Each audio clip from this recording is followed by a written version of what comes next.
This is Pod Populi. Podcast for the people.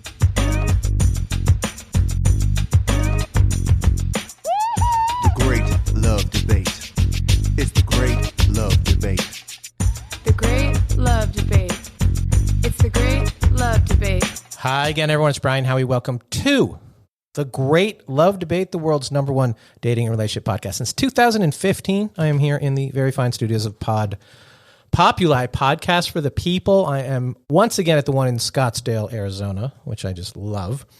I'm going to be honest with you guys. I'm doing something that I consider cheating in the podcasting world. I don't want to cheat on you guys, but I'm going to tell you. So I am very, very late to record and drop. The window between the time I recorded a podcast and when I release it to you guys is very, very short. I like to keep my podcasts fresh. I do not bank a bunch. I do not do them 6 months in advance. I bang them out and you get them.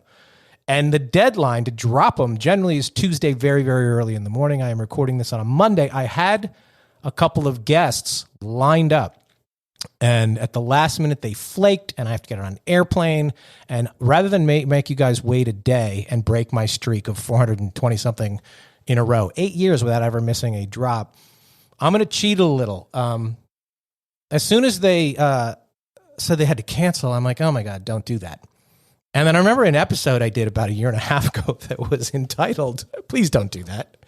And I really liked it, and I got a bunch of feedback on it. So I'm going to run it again as sort of a rerun. This is an intro to that rerun, and sorry if that seems like cheating, but a lot of you guys didn't listen to that. A lot of you guys are new. So please forgive me if you've heard it before. If you haven't heard it before, take notes. If you have heard it before, good refresher for you.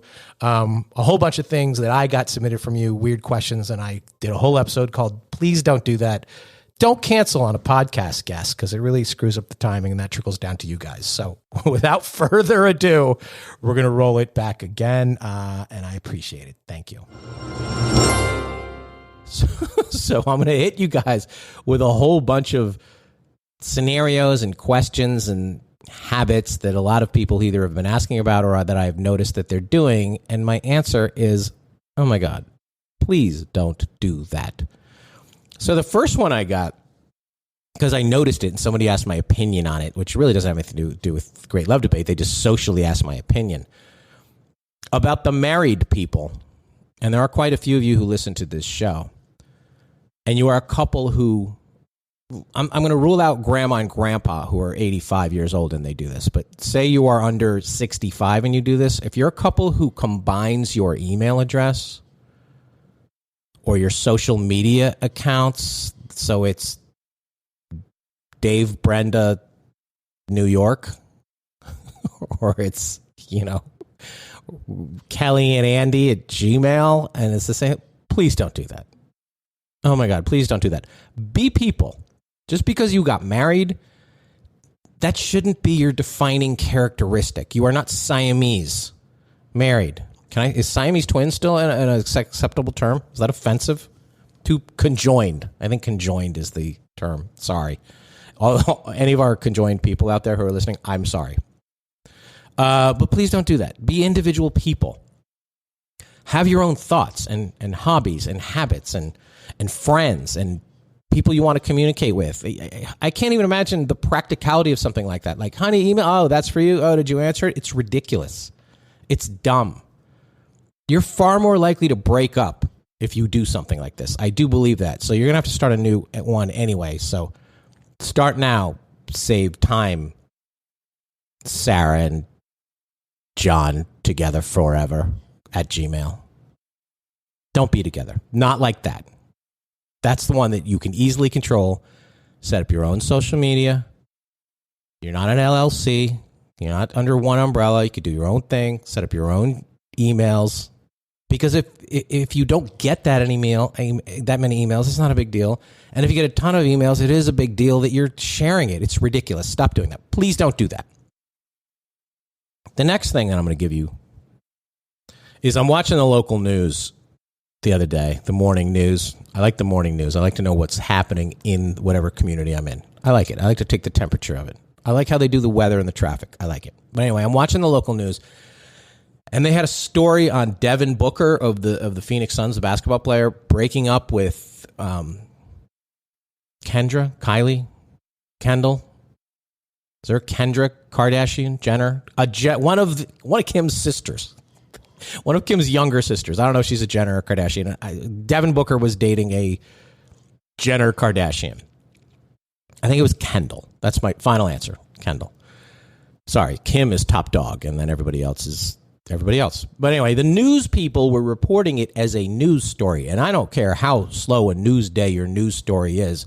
Devin Booker breaking up with whichever one of the Kim's sisters,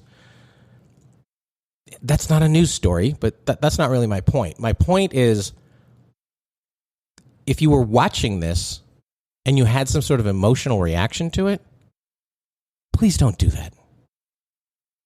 You should never care about any relationship other than the one you're in. And if you aren't in one, you should care even less about other people's. So when you look at celebrities, marriages, or your friends' relationships, or things you see on social media, or even your siblings or your parents or your grandparents, I think, you know what is good and bad are going on with them. You think you know. And you're like, I want to be like them. And root for them. Whether it's celebrities or even mom and dad, you don't have any idea what is going on. And I'm serious about that. People are like, you don't know, you're not that close with your parents. Maybe. I don't think you're as close with your parents as you think they are, that you know the status of their relationship. Maybe mom is secretly unhappy. She doesn't want to tell you necessarily. And she probably doesn't want to tell dad. Or maybe dad has lost his feelings and that's why he fishes all the time. So you should root for their happiness, but you should root for everybody's happiness. You should want everybody to be happy and find love. That's what we're doing here. We want everybody to be happy and everybody to find love. But if you're trying to be like, oh my God, I love that couple so much. I loved them together. I loved J-Lo and Ben Affleck. That's what she's still on Ben Affleck, right? Ben Affleck, I love them together. That's insane to me. Please don't do that. If you're someone who spent 1 second, and there are a lot of you out there who spent far more than 1 second, hoping that Jennifer Aniston and Brad Pitt will get back together, please don't do that. They don't do that. I don't think Jen Aniston sits around wondering if she's going to get back together with Brad Pitt. He's like 15 boyfriends ago. And a marriage ago, and 20 years ago. So if they don't do that, why do you do that? Don't do that. Or you looked at pictures from your friend's vacation with her husband and think, I want that.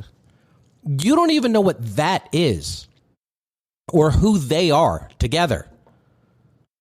Please don't do that. Their business is not your business. And the reason for that is you truly have no idea about their business. So I have a little bit of idea about our business. I got to take a quick break because this is, after all, a business. Even though I'm passionate and curious, this is a business. And we'll get into some more of these things that you should please not do right after this. And we are back. And I'm going to run through a whole bunch of things, a grab bag full of things that please don't do that. So we've done whole episodes on this before, but if you go up to an ex, or not even an ex, maybe it's someone who just stopped calling you back, whether they ghosted you or not, you don't talk to them anymore, and you see them at the supermarket or you see them at a bar or a club and you want to go up to them and say, hey, why did you do that? Please don't do that. Don't do that. You won't get the answer you want. You're not Chris Hansen. These gotcha techniques, they are pointless with people who don't care about you. And they clearly don't care about you. Certainly not now, probably not ever. If you do something because you're looking for answers, please don't do that. You're not getting them. Not in the way you want, not what you want. It's just more wasted time thinking, wondering, worrying, missing someone who doesn't think, wonder, worry, or miss you. if you're someone who's online dating opener, a lot of people, I ask people all this time, online dating, what do you open with? What do you reach out with? And if your first line is, how was your day? My God, please don't do that. Don't do that in person and don't do that online. It is the laziest form of conversation. It does not show that you care. It shows that you don't care because you gave it no thought. Their answer won't matter because your question has already shown you were too boring to be dated in the first place if that's what you're opening up with.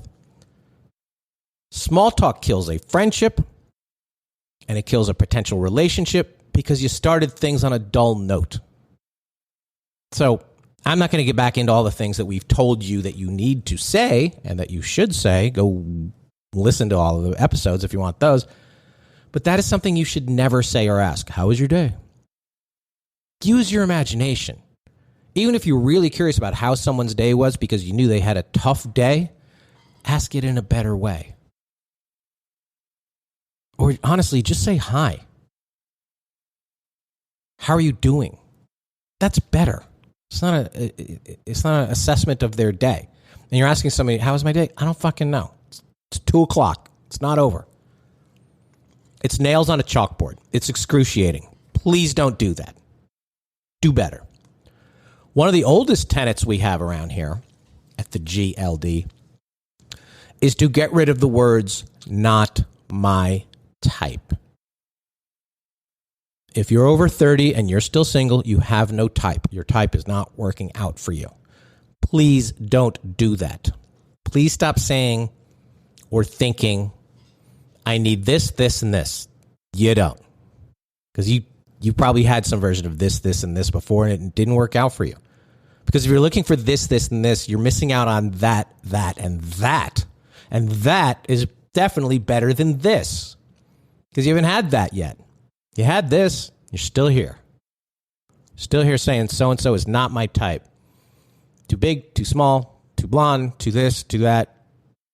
All of it. Get rid of. Please don't do that anymore. That is probably number one on the things. People are like, what piece of advice do you got to give people? Get rid of the words not my type. Generally speaking, also, just get rid of all your dumb rules. When you will call them, when you think, oh, I'm going to call them now. Now it's time for me to say I love you. And most importantly, now is when I think I will have sex with them. All these pre-calculated, formulaic equations that you've mapped out. If I do this, this, and this, it's going to make them do this, this, and this. It's never going to be that. Ever. Some woman emailed me the other day with, I have a firm 3-month rule. No sex for 3 months of a new relationship. She meets somebody, she goes out with them, she wants to have sex with them for 3 months, which is absurd and insane and inconsistent. Not the 3 months, but because I guarantee you she has never waited 3 months for sex, ever. It's just an arbitrary line in the sand that she decided to draw up one day to see if it sort of magically changed things for her. Please don't do that. Because what does 3 months mean? What if you saw somebody 4 times in 3 months? You still go by the 3 months? I say that to people in long-distance relationships. So I go, how long have you been dating? They're like, 2 years. And I'm like, when do you see each other? They're like, every other weekend. I'm like, so you've seen each other like 40 times. So I'm not sure that's a relationship. Anybody can see anybody on weekends and holidays. That's easy. It's Tuesday morning when you got to get up and go to work. That's a relationship. Anyway. So if you saw somebody 4 times in 3 months, I don't know, is that 3 months? Well, what if you saw somebody every single day for 11 weeks? You still need to wait that last week because of this random thing you decided 3 months was magically going to change the outcome of your relationships? No. And the sex thing comes up so much at our live shows, the aforementioned live shows. And I usually steer away from it.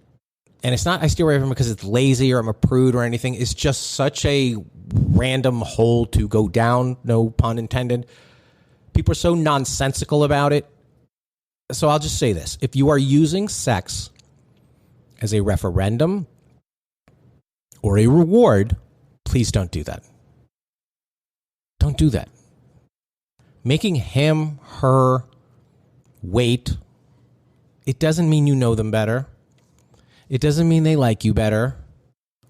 It doesn't mean they respect you more. It just means they waited a little longer for sex. After a while, for a lot of especially dudes, it's ROI. Like, you know what, I've been at 18 times. I guess I got to wait 18 times more, but eventually I'm going to get that ROI. I'm going to get some return on this. It doesn't mean anything other than they just waited a little longer. And you're just as likely to break up the day after you had sex for the first time if you waited 5 years to do it as if you waited 5 hours to do it. It's the same. You don't know them well enough to commit to them or to be in a quote-unquote monogamous relationship with them until you've had sex. Because the sex changes everything. Everything prior to the sex is just ping-pong warm-up. It's fine. It helps. There's some feelings involved, but ultimately it's irrelevant until you find out about the sex and how that changes things. Because people get crazy both ways. It always changes things. For him, for her, for you. So if you're playing games with it, please stop doing that. It's a dangerous game to play with yourself emotionally. You do it when you want to do it and when you're comfortable to do it, and has nothing to do with the other person and their feelings that they may or may not have for you if you do it or don't do it. Take ownership of it. If you're playing games with it, you're going to get hurt. You wait 3 months, great. Doesn't make you any more likely to be his girlfriend or fiance or wife. It just means you simply didn't have sex with somebody for 3 months. And then when you do, the clock starts again on some other avenue of your relationship. That's really the extent of it. It's a footnote in the paragraph, in the chapter, in the book. On that note, run into these people. If you're constantly taking the temperature of your status or how the other person feels, please don't do that. Am I your boyfriend? Do you see us together for 5 years? What are your hopes for us? Please stop doing that. People hate quizzes. People hate summing up feelings in words when you want them. Not everybody's good at it.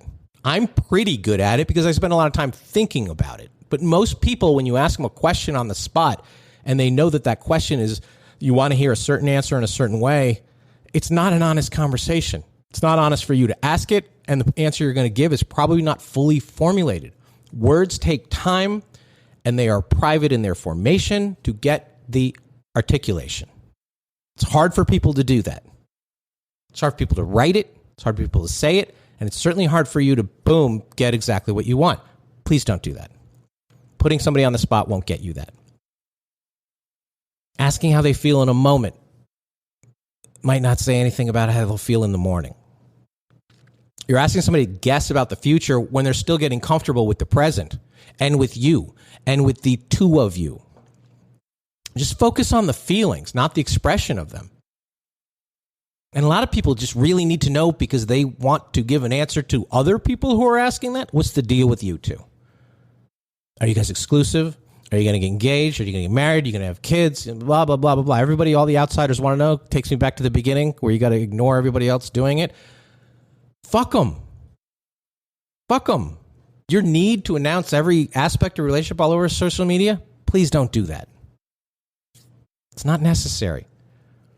Nobody cares.